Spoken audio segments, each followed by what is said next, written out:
জনাব নাহিদ ইসলাম এনসিপির আহ্বায়ক তিনি একটি কথা বলেছেন যে ঢাকা ১১ আসনে যে পরাজিত প্রার্থী বিএনপির তিনি একটি আদালতে মামলা করেছেন এবং তার প্রেক্ষিতে যেটি জনাব নাহিদ ইসলাম বলছেন যে আসলে অভিযোগ করার কথা আমাদের, সেখানে উল্টো আসলে অভিযোগ করছে, যদিও পরাজিত হয়েছেন। এবং তিনি যেটি বলেছেন যে আসলে সকল দেশের সকল আসনেই আসলে ইলেকশন ইঞ্জিনিয়ারিং হয়েছে, এই কথাটাও তার বক্তব্যের মধ্যে আছে গণমাধ্যমে।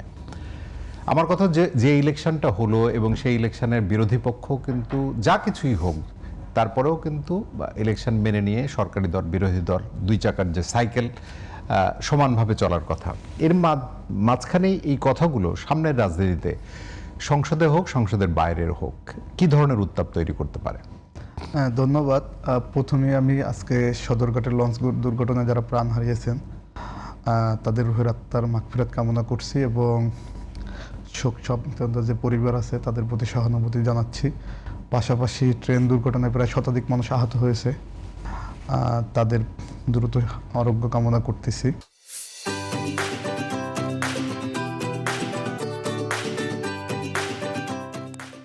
এবং এই যে দুর্ঘটনা সরকারের সদিচ্ছা থাকলে, বিশেষ করে সদরঘাটের যে ঘটনা, এগুলো প্রতি বছরই ঘটতেছে। আমরা মনে করছিলাম যে নতুন সরকার আসছে, সে হয়তো এই যে এখানে যে একটা বিশৃঙ্খল পরিস্থিতি সৃষ্টি হয় সেটা যথাযথ পদক্ষেপ নেবে, কিন্তু আমরা আসলে যিনি মন্ত্রী, যে সব মন্ত্রীরা সব দায়িত্বে আছেন, রেলের দায়িত্বে কিংবা লঞ্চ নৌ পরিবহনের, তারা শুধু বাগাড়ম্বর বড় বড় আওয়াজই দিচ্ছেন, কাজের কাজ কিছু হলো না, যার কারণে একদিনে বড় ধরনের দুইটা দুর্ঘটনা ঘটলো। আমরা আশা করব যে সামনে আরও তো মানুষ এখনো যাচ্ছে, ঘরফেরা মানুষের যাত্রা শুভ হোক, সবাই নির্বিঘ্নে, মানুষের সচেতনতাও খুব গুরুত্বপূর্ণ, নির্বিঘ্নে নারীর টানে তারা বাড়ি যাচ্ছে, সচেতনতার সাথেই যাওয়া উচিত। বিশেষ করে ট্রেনে যারা যাচ্ছেন, হ্যাঁ, এবং লঞ্চে যারা যাচ্ছেন, এবং আজকে তো বৃষ্টি পড়ার কারণে রাস্তাঘাটও পিচ্ছিল হয়েছে, সবার আসলে যাওয়া এবং ফেরা দুটোই আমরা সুস্থতার সাথে কামনা করি। এবং আজকে সব মিলিয়ে হয়তো প্রায় 20 জনের উপরে এখন পর্যন্ত রোড অ্যাক্সিডেন্টের নিহতের সংখ্যা আছে, আমরা বিভিন্ন গণমাধ্যমে দেখলাম, রোড নৌ মিলে। তো আশা করি যে সরকার দ্রুত পদক্ষেপ নেবে, জনগণের সচেতনতার সাথে এই আসা যাওয়াটা নির্বিঘ্ন হবে।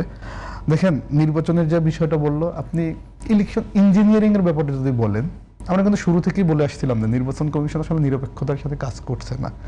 জাস্ট দেখেন, এটার জন্য আসলে রকেট সায়েন্স লাগে না, অনেক গবেষণা হওয়া লাগে না। আপনি দেখবেন যে নির্বাচন কমিশন যখন নির্বাচনের রেজাল্ট ঘোষণা করতেছিল, আমরা কিন্তু শুরু থেকে বলতেছিলাম, না, আমরা শুরু থেকেই বলছিলাম যে নির্বাচন কমিশনার আসলে নিরপেক্ষ না, কারণ এই সিইসি কে নিয়োগ দিয়েছে কে? সিইসি বিএনপি রিকমেন্ডেশন ছিল, হ্যাঁ, এটা গণমাধ্যমে আপনি দেখবেন নাসির সাহেবকে।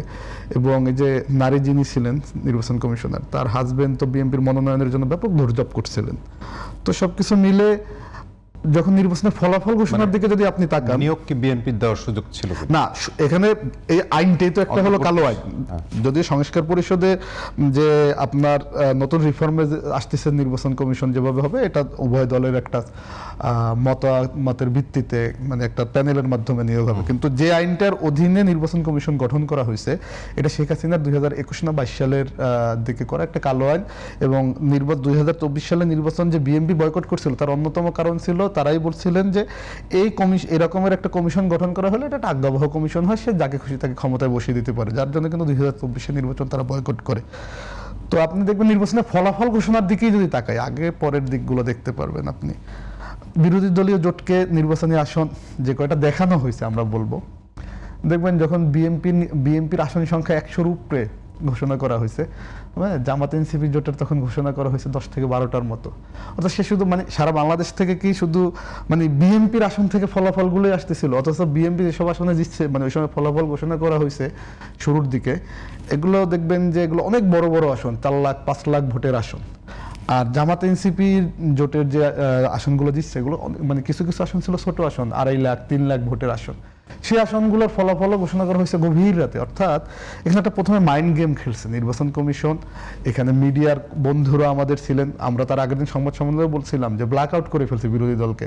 মাইন্ড গেমটা কি রকমের? আগে কি করছে, একের পর এক বিএনপির আসনগুলো ঘোষণা করা হয়েছে, আর জামাত এনসিপি জোটের যেটা ছিল ওই জোটের আসনগুলোকে তারা হেল্ড আপ রাখছে, তারা পরে ঘোষণা করছে। তো যখন দেখবেন যে দেখা গেছে 160-70টা আসন বিএনপির ঘোষণা হয়ে গেছে, জামাত এনসিপি জোটের ঘোষণা হয়েছে 18টা, তখন দেখা যাচ্ছে তখন একটা মানে সাইকোলজিক্যাল একটা প্রেশার তৈরি করা হয়। ঘোষণা আমি ঠিক পরিষ্কার না, নির্বাচন কমিশন থেকে ফলাফল ঘোষণা হওয়া মানে এনসিপির ঘোষণা মানে কি বিষয়? আমি বুঝাই, ধরে নিলাম এটা হলো ঢাকা 8, এই জায়গায় হাড্ডাহাড্ডি লড়াই হচ্ছে। আপনি বলছেন বিএনপি যেগুলোতে যেগুলো জিতছে, বিএনপি যেগুলো জিতছে, আপনি যে আসনগুলোতে জামাত এবং এনসিপি প্রার্থীর জিতছে অধিকাংশ আসন ঘোষণা করা হয়েছে শেষের দিকে এসে, আটকে রাখা হয়েছে 30 আসনের। মানে আপনার দেখা গেছে যে 150টা কেন্দ্র ছিল, 120টা কেন্দ্রে ফলাফল ঘোষণা করছে। মানে এই ওয়েতে যদি আপনি ইঞ্জিনিয়ারিং করেন তাহলে মাইন্ড গেমটা আমি যেভাবে বুঝি কিভাবে, তাহলে তো আমি যাদেরকে হারাবো তাদেরকেই তো সামনের দিকে জয়লাভ দেখাবো।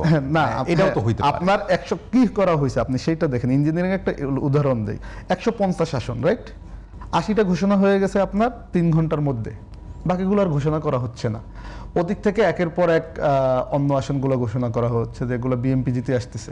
করার পর একটা প্রশাসনিক কু, mind game, public sentiment create করে এই যে ধরেন বাকি 70টা আসন যে ছিল, এই 70টা আসন মানে যে জায়গায় দেখবেন যে বিএনপি জামাত এনসিপি জোট কম ভোটে হারছে, এইগুলো সব ঘোষণা করা হয়েছে অনেক রাতে। ইভেন আপনি যদি ঢাকা, আমরা যে জিটিভি যে চ্যানেলটা মানে যে আসনের অধীন পড়ছে ঢাকা 8, এই ঢাকার অধিকাংশ ফলাফল ঘোষণা করা হলো মানে মোটামুটি আমরা 9টার ভিতরে পেয়ে গেলাম যে এখানে নাসিরউদ্দিন পাটোয়ারি আর হলো মির্জা আব্বাসের মধ্যে একটা হাড্ডাহাড্ডি লড়াই হচ্ছে, 1000 ভোটের প্লাস মাইনাস হচ্ছে।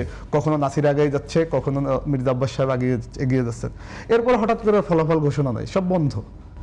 এই সময়টাই মূলত তারা মেকানিজমটা করছে বলে আমরা মনে করি যে এই 20টা আসনে 30টা কেন্দ্র, 30টা কেন্দ্র এনসিপির জায়গা থেকে বলা হয়েছে। হ্যাঁ, আমরা তো তখন থেকেও বলে আনুষ্ঠানিকভাবে বলা হয়েছে। আমরা তো সবসময় এটা মানে নির্বাচন কমিশন আজ্ঞাবহ, এই নির্বাচন কমিশনের আন্ডারে ইলেকশন আপনার এই শোতে এসেও আমি একাধিকবার বুঝিয়ে দিয়েছি আনুষ্ঠানিকভাবে বলা হয়েছে।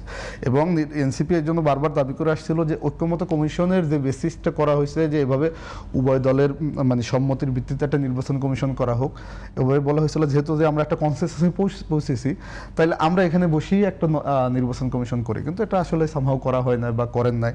তো আপনি দেখবেন নাহিদ ইসলামের ওখানে, নাহিদ ইসলাম আগে এগিয়েছিলেন, এগিয়ে থাকার পর হঠাৎ করে 35টা আসনের ফলাফল হেল্ড আপ করে দেওয়া হয়েছে, প্লাস মাইনাস 35টা, অ্যাকুরেট না, হয়তো 30টা হইতে পারে, ফলাফল হেল্ড আপ করা হয়েছে। সেই ফলাফল ঘোষণা করা হলো অনেক রাতে। কেন?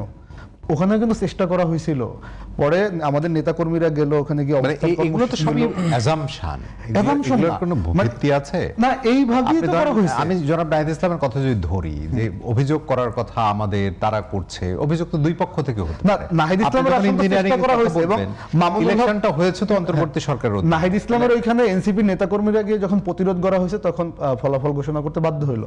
মামুনুল হক প্রতিরোধ করা যায়, মামুনুল হক সাহেবের ওখানে করতে পারেন নাই, উনি হয়তো মানে ওনার যে কোনো কারণে করতে পারেন নাই, বা উনি অন্য কাজ যেটা মানে এটা তো আপনি বুঝেনি যে একটা এত বড় একটা জায়গা, মোহাম্মদপুরের মতো জায়গা, আমি যে মামুনুল হকেরটা বলি, সে করতে পারে না দেখে তাকে হারিয়ে দেওয়া হয়েছে। মানে ফলাফলে দেখানো হয়েছে সে হারিয়েছে। সরলরৈখিক হয়ে গেল না, সরলরৈখিক আমি বলি। আবার একটা লজিক দেখেন, বরং আরেকটা লজিক দেই আপনাকে। ধরেন মির্জা আব্বাসকে যে ভোটগুলো কাউন্ট করা হলো, যে মানে এক সাইডে ফাঁকা ছিল ওই জায়গাটা দেখানো হলো এভাবে, যে ব্যালট পেপারটা যদি থাকে আমি দেখে এখানে যে এটা হলো এখানে ধানের শীষ মির্জা আব্বাস, এই জায়গাটা গ্যাপ। এই অভিযোগ আমরা শুনেছি। হ্যাঁ, না আমি বলি